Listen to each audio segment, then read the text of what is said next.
हमारे देश का सैनिक, हमारे देश का सैनिक,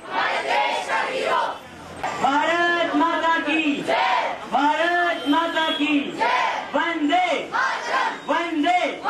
हमारे देश का सैनिक, हमारे देश का सैनिक, भारत माता की,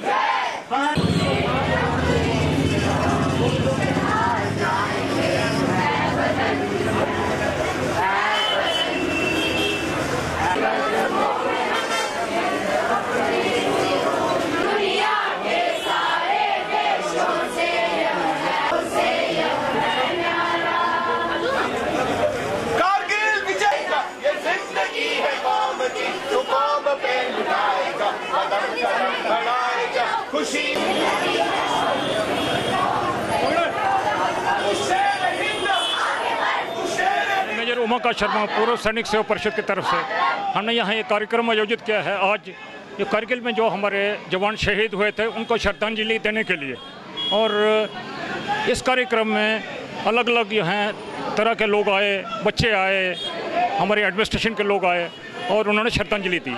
अब जो है मैं सिर्फ एक मैसेज जो है देना चाहता हूँ अपने लोगों को कि हमें जो कुर्बानियाँ दी हुई हैं इन्होंने, हमारे सैनिकों ने, उनको भूलना नहीं चाहिए, उनको समय समय पर याद करते रहें। और जो सैनिक हमारे लड़ रहे हैं कश्मीर में, जो बॉर्डर पे लड़ रहे हैं, उनको ये संदेश देते हैं कि हम उनके साथ हैं, आप निडर होकर अपना काम कीजिए।